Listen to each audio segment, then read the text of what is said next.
Hi everyone, welcome. It's Monday night, 8 p.m. Eastern, so it's time for Stampin' with Denise. I'm so glad you're here. Hope everybody had a great weekend. It was beautiful here. We had some rain, but that was okay. We needed that. Little bit of housekeeping. First, if you like my video, please share my video and comment share down in the comments. And you might get a chance to win the project I'm working on tonight. Last week I made this cute card using the Bird's Eye View stamp set, and I showed you how to do a little bit of masking. And because she shared and commented shared, her name was entered along with the others to possibly win this card, and this card's going to go out to Ann Johnson. So Ann, thank you so much. I'll get this out to you really soon.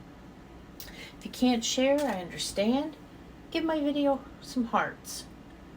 Facebook likes hearts better than the thumbs up. It helps it be seen in the algorithm better, so please give me some hearts while you're at it. If you're watching on YouTube, welcome. If you haven't already done so, please subscribe to my channel, and once you do, click the little blue bell and you'll be notified whenever I upload a new video. And I usually upload a new video on Monday evenings. So that being said, I have a new project for this week, and so I'm going to go ahead and change the view and we'll get started.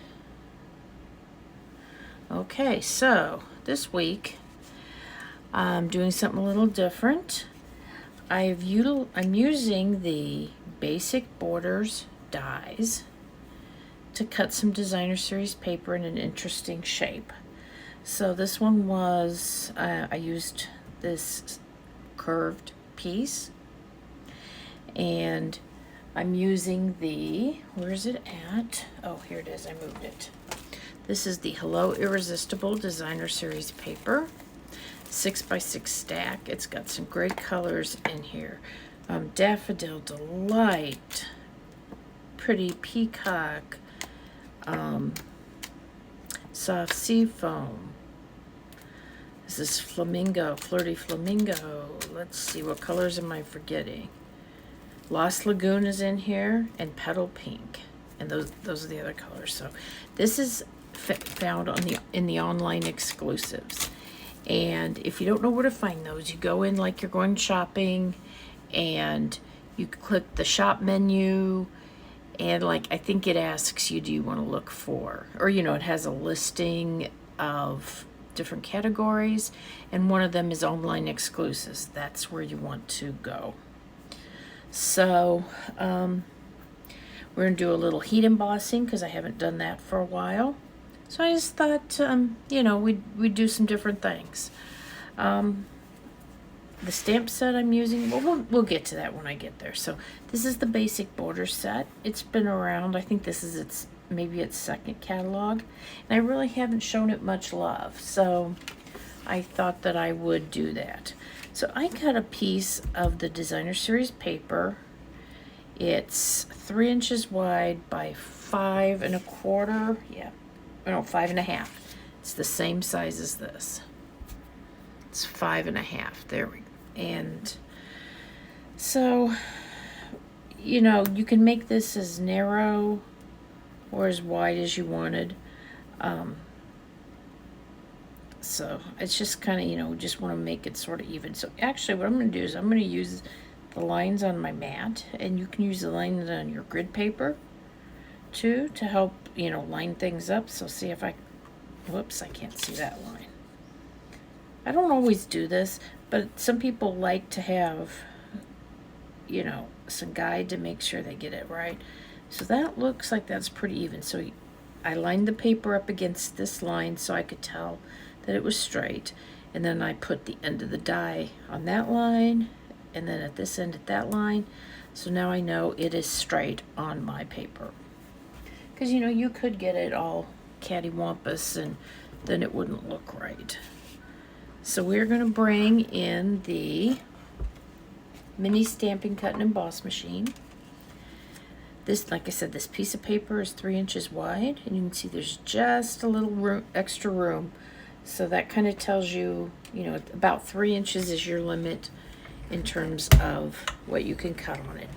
But it's perfect if you're just kind of a hobby person. It does, you know, just needs once in a while to cut out something. It's just perfect. Okay, let's take that there. Put my, you know, and it's nice because it's small, so that makes it portable for when you're going to like a crop or something like that. It's really nice to have. So there we go, I have that.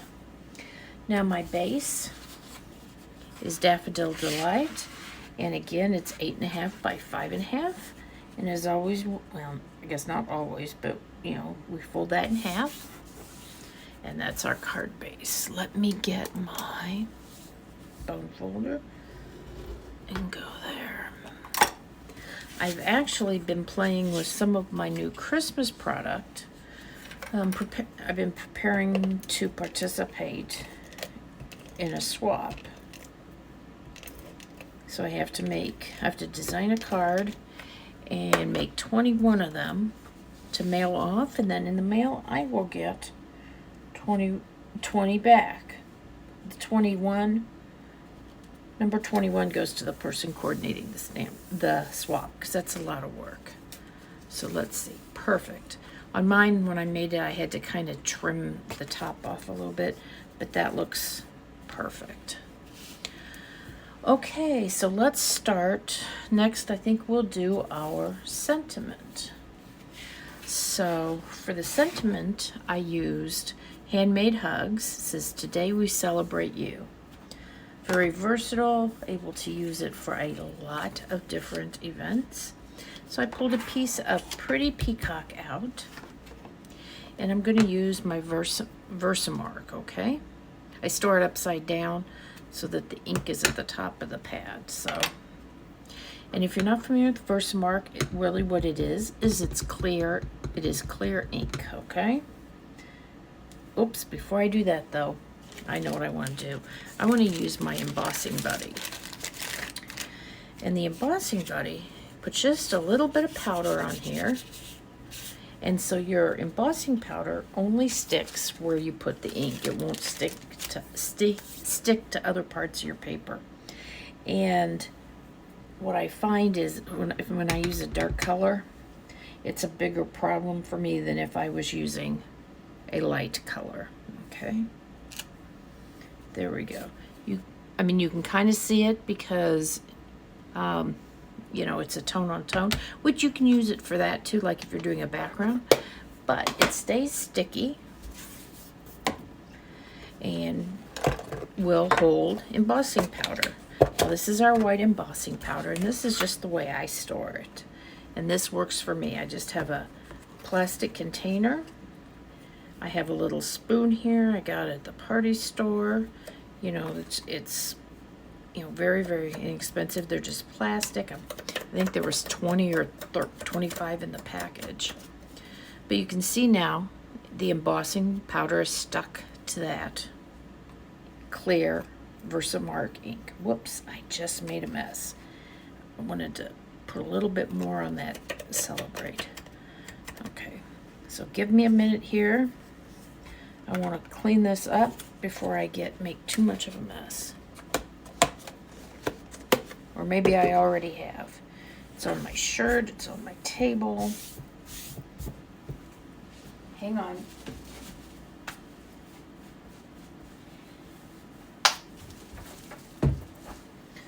Okay, there we go. I also learned I put the lid back on it before I do the heat embossing. So this is my heat embossing gun, Stampin' Up! Sells one. I've had this one for ages, but what it's going to do is it's going to melt that embossing powder, and it's going to make it kind of, it's going to pop up, it's going to be shiny. I don't know if you can see that, the finish on that embossing powder is shiny. So I don't know how loud the heat tool is going to be on the video, so just be careful. It won't take too long though. You can watch it melt once it gets heated up. So look at how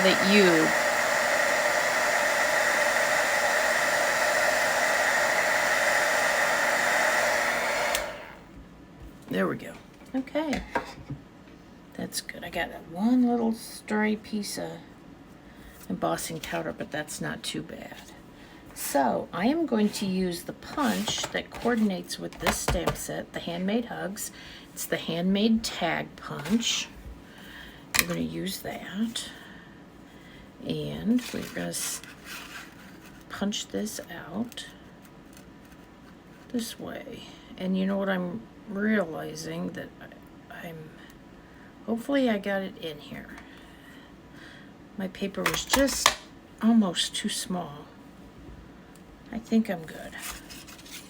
Look at that. See, look at how close I ran to that edge. So give yourself some grace. Make it easy.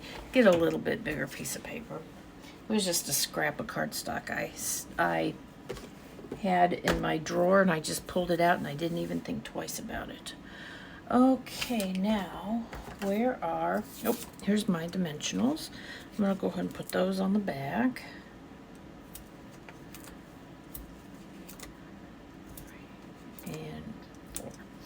Okay, now I have already cut out the greenery, and I didn't bring the dies with me. This is from one of the suites that's in the new catalog, the new annual catalog. I just decided to go with white. I didn't want to introduce too many new colors. So what I think I'm going to do, this one I used my Tombow glue and glued it down, but you know what I think I'm going to do? I'm just going to put some blue adhesive right here, because that's where my sentiment, is going to go. And I think that will probably hold it down enough, to be perfectly honest. Let's see here. Yeah, I think that will work well. I might be able to put, let's see, does that work? Nah, that didn't get it. Okay, I can put a little dab under there. Let me get this here. My glue likes to leak a little bit, so I have to wipe the little tip off so it's not too much. I just put a little bit on that section there to hold it down. There we go. So then when I put this on here, and I'm going to cut this tip off because this is going to be a little longer than I need. I don't want it to show out the bottom, although it certainly could. Okay, now I'm going to take my back off of my dimensionals and put this right over my green, my piece of greenery. Okay, now for this bow I used the glittered organdy ribbon. It was from the last catalog, and I believe it is also still on the online exclusives. Last time I looked, it was still there, but that was the end of my roll. So I'm bringing out some ribbon that's in our new holiday catalog that you'll be able to get. I think September 6th is when you can start ordering, and this is called the Iridescent ribbon. Look at that. Normally I don't do things out of the catalogs this early, but I decided to just because. Let's see how this bow's gonna look here. Let's see how this ribbon ties. All I did was take the plastic off of it. I haven't even used it yet, so let's see.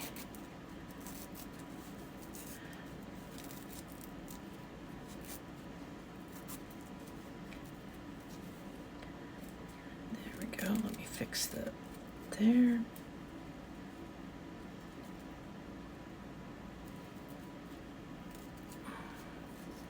Sometimes you have to play with certain ribbons a little more than others. Let's see. Don't want this too big, but I want to get that piece unrolled there. There we go.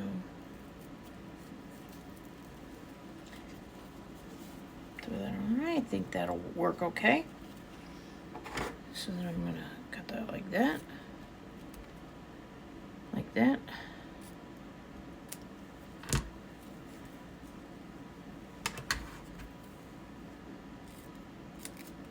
Whoops, I just frayed that a little bit, but that's okay. And I am good. That is really pretty ribbon. And where are my glue dots? Here they are. I'm going to get a glue dot off here. And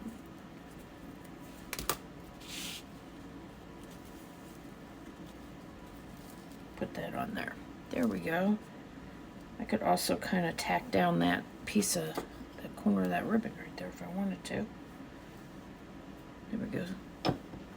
So maybe it'll stay in place.